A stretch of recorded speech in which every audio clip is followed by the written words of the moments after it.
કરીએ જે માનવ સ્નેહ સંપાદન એવો સંબંધ છે જ્ઞાન દર્પણ. એવું ન્યારું પ્યારું પ્યારું મીઠું બંધન છે જ્ઞાન દર્પણ. સત્ય અસત્યનો તફાવત સમજાવે એ માર્ગદર્શક છે જ્ઞાન દર્પણ.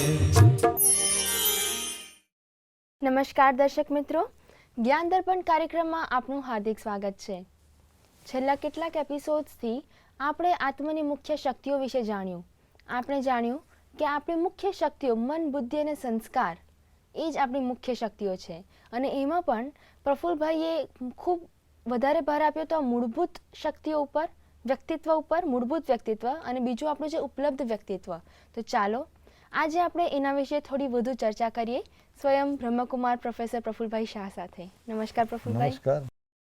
પ્રફુલ્લભાઈ, તમે ગયા એપિસોડમાં આજે મૂળભૂત વ્યક્તિત્વની વાત કરતા હતા. તો આ મૂળભૂત વ્યક્તિત્વ એટલે શું? વ્યક્તિના બે પ્રકારના વ્યક્તિત્વ છે. એક આત્માનું મૂળભૂત વ્યક્તિત્વ અને બીજું છે ઉપલબ્ધ વ્યક્તિત્વ. આ મૂળભૂત વ્યક્તિત્વ એટલે આત્મા જ્યારે આ સૃષ્ટિરૂપી નાટકની અંદર એના પ્રથમ જન્મની અંદર જ્યારે ઉપરથી નીચે આવે છે ત્યારે તેની સ્લેટ કોરી હોય છે. મેં જે સબકોન્શિયસ માઇન્ડનો જે ઉલ્લેખ કર્યો છે એક રેકોર્ડ છે, પણ તે વખતે તેનો રેકોર્ડ 0 હોય છે અને સ્લેટ કોરી હોય છે. એટલે તે સમયે આત્મા જે ગુણો એના પ્રત્યક્ષ થાય છે તે તેના મૂળભૂત ગુણો એ પ્રત્યક્ષ કરે છે. એટલે આપણે એનું ઓરિજિનલ પર્સનાલિટી કહો અથવા તો ઇનેટ પર્સનાલિટી કહો અથવા તો મૂળભૂત વ્યક્તિત્વ કહો. એટલે આત્માના મૂળભૂત વ્યક્તિત્વના મુખ્ય 7 પાસા છે. બ્રહ્માકુમારી ઈશ્વરીય વિશ્વવિદ્યાલયે એને આઈડેન્ટિફાય કરેલા છે. તો સૌથી પહેલાં પહેલું છે પવિત્રતા, પ્યુરિટી. પ્યુરિટી એ આત્માની ઓરિજિનાલિટી છે. પ્યુરિટી એટલે કે પવિત્રતા, શાંતિ, સુખ, આનંદ, પ્રેમ, શક્તિ અને જ્ઞાન. આ જે 7 બાબતો છે એ આત્માનું મૂળભૂત વ્યક્તિત્વ છે. એટલે જ્યારે આત્મા પ્રથમ જન્મની અંદર સૃષ્ટિરૂપી નાટકમાં પાર્ટ પ્લે કરવાનું શરૂ કરે છે ત્યારે મોટાભાગે એ આત્માની સ્લેટ કોરી હોવાના કારણે એનું જે ઉપલબ્ધ વ્યક્તિત્વ છે એ મોટાભાગે 0 જેવું હોય છે. કારણ કે એનો એ સાયકલની અંદર પ્રથમ જન્મ છે અને એ પોતે પાર્ટ પ્લે કરવાનું શરૂઆત કરે છે. એટલે સ્લેટ કોરી છે એની. એટલે એની જે ઓરિજિનાલિટી છે તે જ મોટાભાગે પ્રત્યક્ષ થતી હોય છે. એટલે એ એની પ્યુરિટીને મેન્ટેન કરી શકે છે. હંમેશા દરેક વ્યક્તિની સાથે પ્રેમથી વ્યવહાર પણ કરી શકે છે. મન હંમેશા એનું શાંતચિત્ત રહે છે. શક્તિથી તે આત્મસંપન્ન રહે છે અને જ્ઞાનથી પણ એ સંપન્ન, સરળતાથી એ જ્ઞાનને પ્રાપ્ત પણ કરી શકે છે.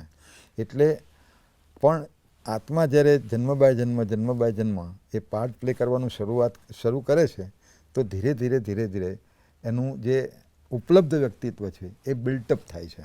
અને એમાં સમયાંતરે શરૂઆતમાં તો એક્વાયર્ડ પર્સનાલિટી જે છે એ પણ સકારાત્મક જ હોય છે, પોઝિટિવ હોય છે. બ્રહ્માકુમારી ઈશ્વરીય વિશ્વવિદ્યાલય એવું માને છે કે આ સૃષ્ટિરૂપી નાટકનું જે આખું ચક્ર છે એમાં જે એક આત્મા કુલ જે જન્મો લે છે એમાં મોરલેસ 50% વધારે જન્મોની અંદર એ સકારાત્મક હોય છે.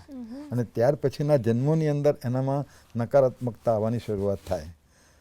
તો આ આત્માની જે શરૂઆતના જે જન્મો છે એની અંદર આ બધી જે ઓરિજિનાલિટી એની પ્રત્યક્ષ થાય છે અને એનું એક્વાયર્ડ જે વ્યક્તિત્વ છે એ પણ સકારાત્મક હોય છે. પણ શરીરના સંગમાં બહુ જ લાંબો સમય જ્યારે આત્મા રહે છે એટલે એનામાં એક બોડી કોન્શિયસનેસ ડેવલપ થાય છે. એટલે શરૂના જન્મોની અંદર એ પોતે સોલ કોન્શિયસ હોય છે, પણ પછી શરીરના સંગમાં ખૂબ જન્મો લેવાના કારણે એ ધીરે ધીરે પોતાની સોલ કોન્શિયસનેસ ગુમાવતી જાય છે અને બોડી કોન્શિયસનેસમાં આવે છે. અને જેવું શરીર ભાનમાં આવે છે એટલે વિકારોની ઉત્પત્તિ થાય છે. કામ છે, ક્રોધ છે, લોભ છે, મોહ છે, અહંકાર છે, સ્વાર્થ છે, દ્વેષ છે, ઈર્ષા છે. આવા બધા વિકારો, મુખ્ય વિકારો અને એના અંશવંશના પ્રભાવમાં એ આત્મા આવી જાય છે. એટલે ત્યાંથી એ ખોટું વિચારવાનું શરૂ કરે છે. કામવશ એના મનમાં વિચારો આવશે, ક્રોધવશ વિચારો આવશે, લોભવશ વિચારો આવશે, સ્વાર્થવશ વિચારો આવશે ભયવશ વિચારો આવે, તો આ બધા વિચારો નકારાત્મક વિચારો છે. એટલે આત્મા જ્યારે બોડી કોન્શિયસનેસમાં આવે છે, જેને કારણે વિષય વિકારોની ઉત્પત્તિ થાય છે, અને વિષય વિકારોના જ્યારે પ્રભાવમાં આત્મા આવે છે ત્યારથી એનું થિંકિંગ પણ નેગેટિવ થાય છે, એના નિર્ણયો પણ નેગેટિવ થાય છે, અને પછી એના કર્મોની અંદર એ બધી બાબતો પ્રત્યક્ષ થવાની છે. એટલે એની જે એક્વાયર પર્સનાલિટીનું ડીજનરેશન, ડીગ્રેડેશન, ડિટેરિયરેશન ધીરે ધીરે થાય છે.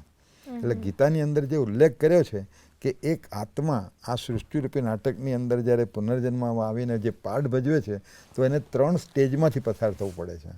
એક સ્ટેજ છે સતો, બીજી છે રજો અને ત્રીજી છે તમો. અને દરેક મનુષ્ય આત્માને સતો, રજો અને તમોની સ્ટેજમાંથી એટલે એના શરૂઆતના જે જન્મો છે એ એક સાયકલની અંદર એના જે શરૂઆતના જન્મોમાં એ આત્મા સતો પ્રધાન હોય છે, પછી સતોગુણમાં આવે છે, પછી રજોગુણમાં આવે છે, પછી રજો પ્રધાન બને છે, પછી તમોગુણમાં આવે છે, અને પછી તમો.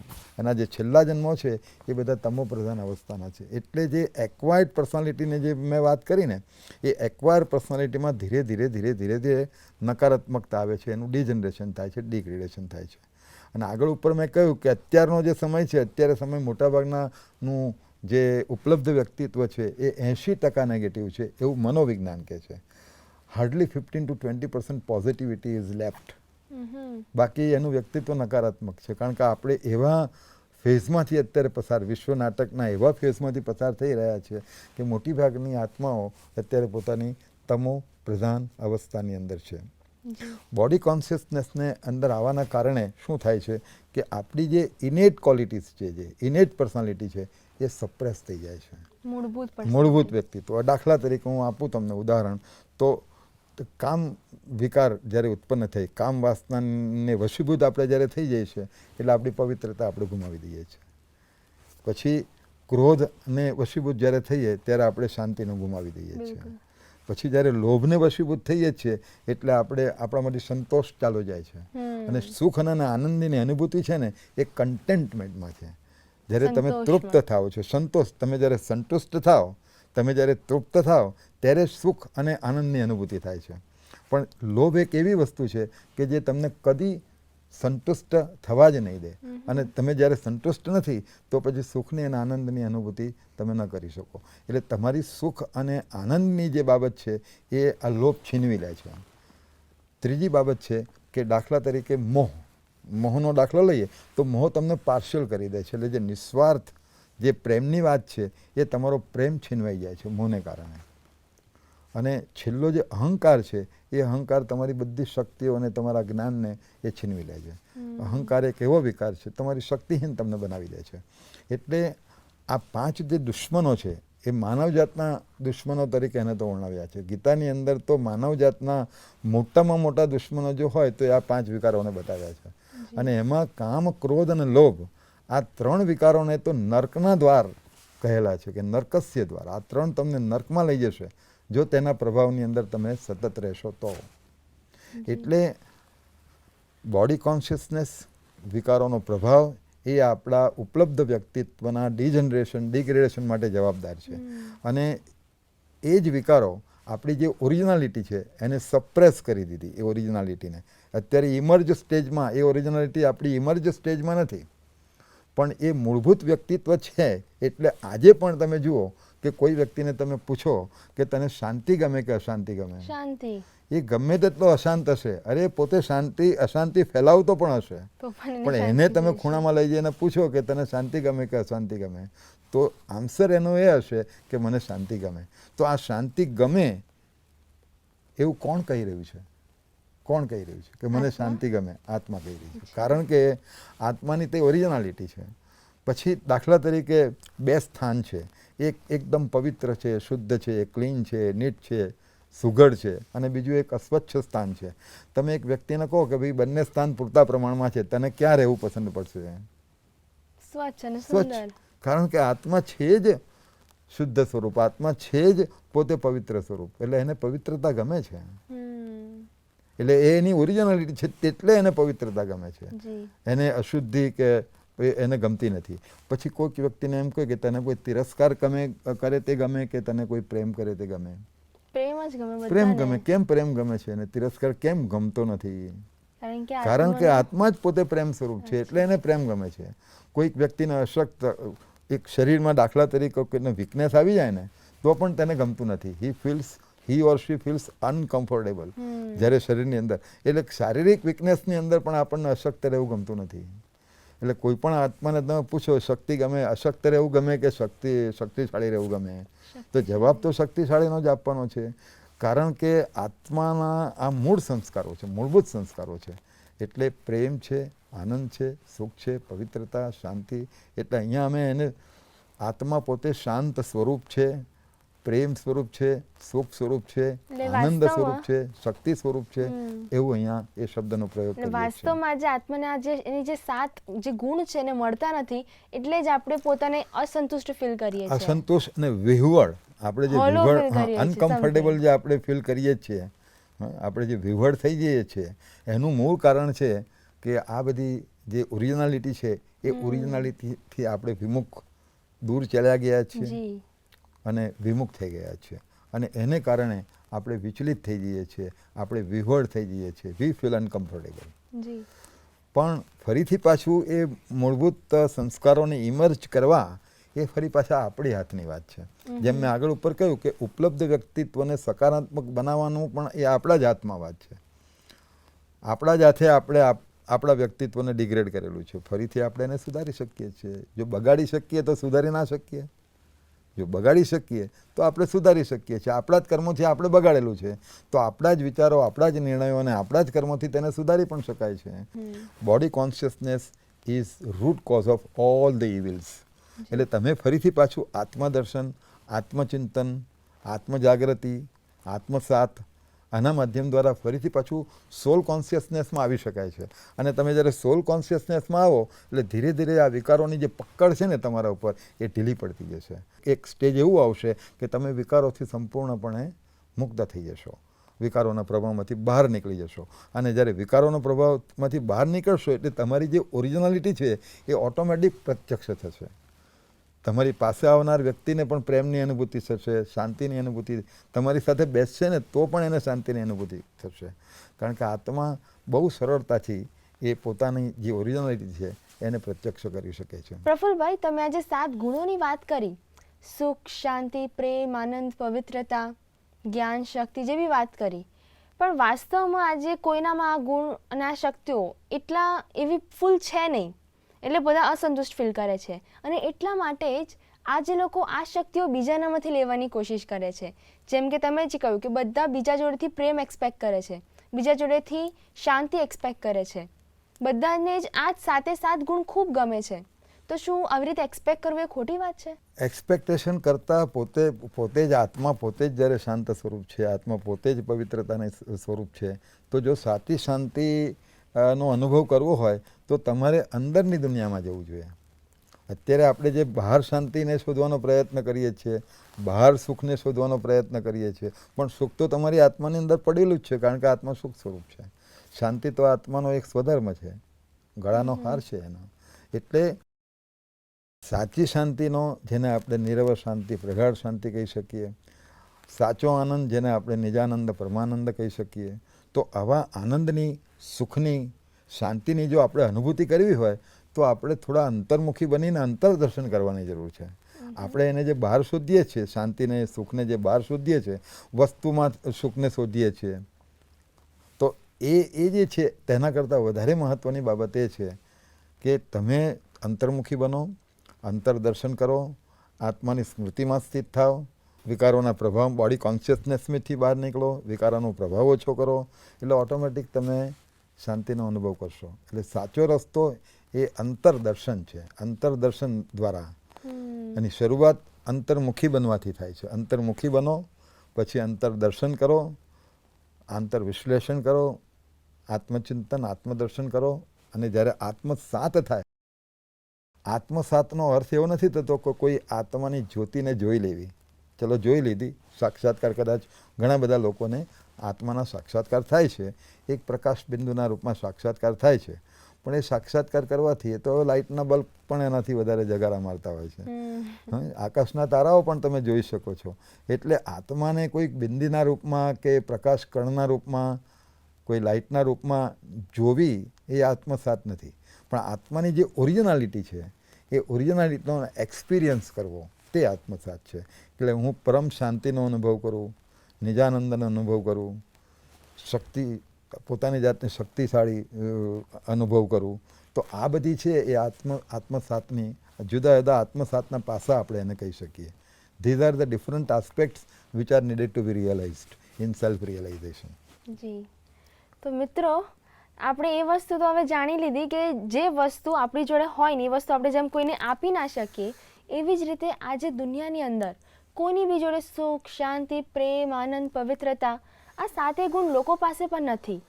તો પછી આપણે એમની જોડે કેવી રીતે એક્સપેક્ટ કરી શકીએ કે આપણને એ ગુણો આપશે? બરાબર ને? બિલકુલ સાચી વાત છે. પહેલું તમે એકચ્યુઅલી તો આપવામાં જ લેવાપણું છે. તમે એ બધા જ ગુણોનો વિકાસ કરી શકો છો, તમારા હાથની વાત છે. પછી એ શાંતિને તમે બીજાની જોડે શેર કરો, એ સુખને તમે બીજાની સાથે શેર કરો, અને તમે જ્યારે એને બીજાની સાથે શેર કરો છો તો એની પ્રતિક્રિયાના રૂપમાં, એના રિસ્પોન્સની અંદર તમને ફરી શાંતિ જ મળવાની છે. તમે શાંતિ બીજાને આપશો ને તો તમને શાંતિ મળશે. તમે બીજાને સુખ આપશો તો તમને સુખ મળશે. તમે બીજાને શક્તિશાળી બનાવશો તો તમે શક્તિશાળી બનશો.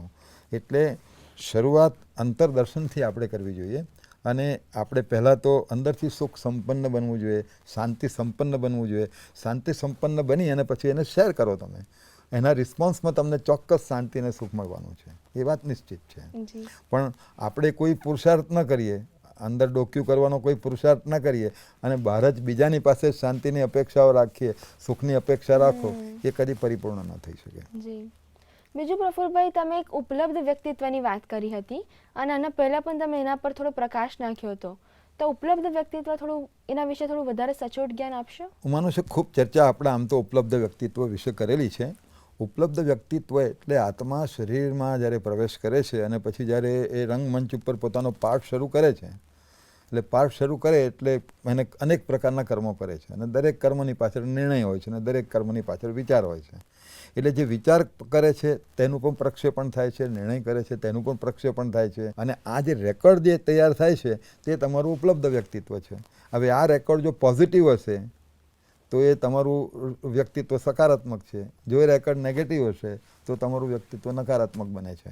પણ શરૂઆતની અંદર મેં તમને જેમ કહ્યું તે પ્રમાણે કે ઉપલબ્ધ વ્યક્તિત્વ એટલે કે આત્માના જ્યારે ઉપરથી નીચે આવીને એના શરૂઆતના જે જન્મો છે એ વખતે આત્મા સતોપ્રધાન હોય છે, એટલે એનું ઉપલબ્ધ વ્યક્તિત્વ પણ પોઝિટિવ હોય છે.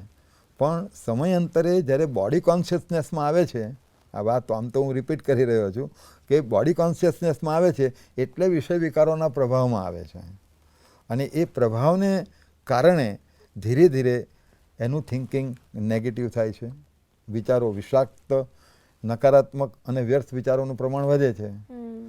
શેને કારણે? વિષાક્ત વિચારો, વિષય વિકારોના પ્રભાવને કારણે વિષાક્ત ટોક્સિક થોટ જેને આપણે કહીએ, તો એ toxic thoughts, negative thought, wasteful thoughts એના મનમાં ઉત્પન્ન થવાની શરૂઆત થાય છે, અને એનું ફરી પ્રક્ષેપણ પાછું આત્મા ઉપર તો થાય છે જ, અને એ પ્રક્ષેપણ નેગેટિવ પ્રક્ષેપણ છે, અને એને કારણે પછી ધીરે ધીરે ધીરે એ સતો ગુણમાંથી રજોગુણમાં પ્રવેશે, અને રજોગુણમાંથી તમોગુણમાં પ્રવેશે, અને અંતે તમો પ્રધાન બની જાય, અને એનું ઉપલબ્ધ વ્યક્તિત્વ 80-85% જેટલું નેગેટિવ થઈ જાય. આખું ડાયનેમિક્સ છે કે ઉપલબ્ધ વ્યક્તિત્વ કેવી રીતે એનું પરિવર્તન થાય છે. બરાબર. હવે એને તમારે પોઝિટિવ ટ્રાન્સફોર્મેશન કરવું હોય તો ફરીથી પાછી કંઈક આવી આધ્યાત્મિક જ્ઞાનની સમજ તમને મળે, કોઈક સારા સંઘની અંદર આવો, તમે તમારી દિનચર્યા અને લાઈફસ્ટાઈલ તમારે બદલી નાખવી જોઈએ, જીવન પ્રત્યેનો દૃષ્ટિકોણ તમારે બદલવો પડે, તમારી માન્યતા પ્રણાલીને, બિલીફ સિસ્ટમને બદલવી પડે, તમારા થોટ પેટર્નને બદલવો પડે, અને ઓટોમેટિક તમારી વેલ્યુ સિસ્ટમ જે છે આખી દરેક વ્યક્તિની જે મૂલ્ય પ્રણાલી છે એમાં ફરી ધીરે ધીરે સકારાત્મકતા આવશે, અને તમારું જે ઉપલબ્ધ વ્યક્તિત્વ છે એ ધીરે ધીરે સકારાત્મક બની જશે. જી, આપણે ખૂબ સરસ કહ્યું. પણ પ્રફુલભાઈ, તમે જેમ કહ્યું ને કે આપણી બધી અલગ અલગ પ્રકારના વિચારો હોય છે, તેમ આજે દુનિયામાં લોકોએ કહ્યું છે કે આપણા મનમાં પણ અલગ અલગ વિચારો હોય છે, અને તમે પણ આપણા આટલા એપિસોડ્સ દરમિયાન તમે વાત કરી હતી કે આપણું અર્ધ જાગ્રત મન હોય છે, જાગ્રત મન હોય છે, એટલે આ બધા પણ વિચારોના એક પ્રકાર જ છે ને. આજે શબ્દ જે તમે પ્રયોગ કર્યો, જાગ્રત મન, અર્ધ જાગ્રત મન, આ મનોવિજ્ઞાનના બધા શબ્દો છે, જી સાયકોલોજીના બધા શબ્દો છે. તો મનોવિજ્ઞાને 4 પ્રકારના મનની વાત કરેલી છે. 4 પ્રકારના મન. એમાં પહેલું છે conscious mind, subconscious mind, unconscious mind અને સુપ્રાકોન્શિયસ માઇન્ડ. આ 4 પ્રકારના મનની વાત મનોવિજ્ઞાને કરેલી છે. હવે જે કોન્શિયસ માઇન્ડ છે, એકચ્યુઅલી આ 4 પ્રકારના મનની જે મનોવિજ્ઞાને વાત કરી છે તેને આત્મા સાથે જ સીધો સંબંધ છે. અચ્છા. તો સૌથી પહેલાં આપણે કોન્શિયસ માઇન્ડ વિશે વિચાર્યું છું. કોન્શિયસ માઇન્ડ શું છે? તો કોન્શિયસ માઇન્ડ એને આપણે જાગ્રત મન કહી શકીએ છીએ. અને જાગ્રત મન એટલે જે મનની જે શક્તિઓ છે અને બુદ્ધિની શક્તિઓ છે એ બંનેનો સમન્વય તમે જ્યારે કરો ને એટલે એ છે જાગ્રત મન. એટલે વ્યક્તિ જ્યારે જાગ્રત અવસ્થાની અંદર હોય છે તો એનું જે જાગ્રત મન છે એ ખૂબ એક્ટિવ હોય છે. અને સબકોન્શિયસ માઇન્ડ જે છે એને પાછળથી સપોર્ટ કરતું હોય છે. એટલે જાગ્રત મન એટલે મનની શક્તિઓ, જે સામાન્ય શક્તિઓની આગળ ઉપર વાત કરીએ આપણે, અને સાથે સાથે જે તાર્કિક શક્તિઓની, બુદ્ધિની શક્તિઓની જે વાત કરી, એ બંનેનો સમન્વય તમે કરો ને તો એ તમારું જાગ્રત મન બને છે. અર્ધ જાગ્રત મન જે છે ને એ રેકર્ડ છે. જાગ્રત મન એ રેકર્ડર છે, જેના દ્વારા રેકર્ડ તૈયાર થાય છે. વિચારવાનું કામ જાગ્રત મન કરે છે, નિર્ણય કરવાનું કામ જાગ્રત મન કરે છે, પરખવાનું જાગ્રત મન કરે છે, અને પછી એ કર્મમાં લાવે છે એને. એટલે જાગ્રત મન એ રેકર્ડર છે, રેકર્ડ. અને જે રેકર્ડ તૈયાર થાય છે એ અર્ધ જાગ્રત મન છે. મનોવિજ્ઞાન એમ કહે છે કે તમે આ શરીરમાં જ્યારે પ્રવેશ કર્યો અને આ શરીરમાં પ્રવેશ કરીને પછી તમે જેટલા કર્મો, એટલે કે આ જન્મની અંદર જે કંઈ તમે કર્મ કરો છો એનું જે રેકોર્ડિંગ છે એ સૌથી ઉપર હોય છે. અને એ રેકોર્ડિંગ એ તમારું સબકોન્શિયસ માઇન્ડ છે. પણ પાછલા જન્મની અંદર જે તમે કર્મો કરેલા છે, પાછલા જન્મનો જે રેકોર્ડ છે, એ બધો જે રેકોર્ડ છે એ MP3 અથવા તો DVD જેવી વાત છે, જેને કોમ્પેક્ટ ડિશ આપણે કહીએ ને, તો એને આપણે અનકોન્શિયસ માઇન્ડ કહીશું. એટલે આ જન્મની કોઈ પણ સ્મૃતિ હોય છે એને આપણે સરળતાથી રિકલેક્ટ કરી શકીએ છીએ, પણ પાછલા જન્મની બધી ઘટનાઓને આપણે રિકલેક્ટ કરી શકતા નથી, કારણ કે એ અંડરનીથ છે, એ નીચેના ભાગમાં છે. એટલે સબકોન્શિયસ માઇન્ડ એ ટોટલ માઇન્ડના 40% છે, 40%. મનોવિજ્ઞાન એમ કહે છે આશરે. જે જાગ્રત મન છે એ ફક્ત 10% છે. કુલ મનનો જાગ્રત મન જે ભાગ છે 10% છે. અર્ધ જાગ્રત મન 40% છે. અને અનકોન્શિયસ માઇન્ડ 49% છે અને 1% સુપ્રાકોન્શિયસ માઇન્ડ છે. હું એવું કહીશ કે જે અર્ધ જાગ્રત મન અને આ બે ધ્યાન મન, આ બંને રેકર્ડ છે. એક રેકર્ડ આ શરીરનો પ્રવેશ કર્યા પછીનો છે અને અનકોન્શિયસ માઇન્ડનો રેકર્ડ એ બધો પાછલા જન્મનો રેકર્ડ છે. સુપ્રાકોન્શિયસ માઇન્ડ એક એવું માઇન્ડ છે વિચ ઇઝ ઇનરમોસ્ટ માઇન્ડ. ઇનરમોસ્ટ એ ઇનરમોસ્ટમાં કે આપણા જેટલા એક્સ્ટ્રા સેન્સરી પરસેપ્શન છે, મોટાભાગે સબકોન્શિયસ અને અનકોન્શિયસ માઇન્ડ ઉપર જે રેકોર્ડિંગ થયેલું છે એ સેન્સરી પરસેપ્શનનું રેકોર્ડિંગ થયેલું છે. પણ કેટલાક પરસેપ્શન આપણા એવા હોય છે, એક્સ્ટ્રા સેન્સરી પરસેપ્શન હોય છે, જેને આપણે ઇન્દ્રિયાતીત પરસેપ્શન છે ને જે કહીએ, જેમ આધ્યાત્મિક કેટલાક અનુભૂતિઓ છે, દિવ્ય અનુભૂતિઓ આપણને જે થાય છે. ઘણા બધા સંત પુરુષોએ, મહાત્માઓએ અતિન્દ્રિય સુખની વાત પણ આપણા ભાગવતની અંદર આવે છે. અતિન્દ્રિય સુખ, ઇન્દ્રિયાતીત સુખની જે અનુભૂતિ થાય છે એ બધા માટે આ સુપ્રાકોન્શિયસ માઇન્ડ જવાબદાર છે. પણ એ ઇનરમોસ્ટ છે. પણ કેટલાક આધ્યાત્મિક અભ્યાસ, મેડિટેશનના અભ્યાસ દ્વારા તમે એ મન સુધી પણ પહોંચી શકો છો. જેમ પ્રોગ્રેસિવ હિપ્નોટિક રિગ્રેશનના માધ્યમ દ્વારા તમે અનકોન્શિયસ માઇન્ડ સુધી પહોંચી શકો છો. પણ કેટલાક અમારા રાજયોગના મેડિટેશન, દાખલા તરીકે રાજયોગનો હું દાખલો લઉં તો રાજયોગના અભ્યાસના માધ્યમ દ્વારા પણ તમે સુપ્રાકોન્શિયસ માઇન્ડ સુધી પહોંચી અને એવા અતિન્દ્રિય સુખની અથવા એવા એક્સ્ટ્રા સેન્સરી પરસેપ્શનની તમે અનુભૂતિ કરી શકો. અથવા તો આવી જે દિવ્ય અનુભૂતિઓ જે વ્યક્તિને થતી હોય છે તેના માટે સુપ્રાકોન્શિયસ માઇન્ડ જવાબદાર છે એવું આપણે કહી શકીએ. જી પ્રફુલભાઈ, આજે આપણે અમને મૂળભૂત વ્યક્તિત્વ પ્લસ ઉપલબ્ધ વ્યક્તિત્વ અને આજે અર્ધ જાગ્રત મન, જાગ્રત મન, સુપ્રાકોન્શિયસ અને અનકોન્શિયસ વિશે તમે જે બી માહિતી આપી મન વિશે, એના માટે આપણો ખૂબ ખૂબ આભાર. નમસ્કાર. નમસ્કાર. તમને પણ સ્પષ્ટ રૂપથી ખબર પડી ગઈ હશે કે આપણી જે મૂળભૂત જે ગુણો છે એનું કેટલું ઇમ્પોર્ટન્સ છે. તો મિત્રો, આવતા એપિસોડમાં બીજા ફરી સરસ ટોપિક્સ પર આપણે ડિસ્કશન કરીશું. મને રજા આપો. નમસ્કાર.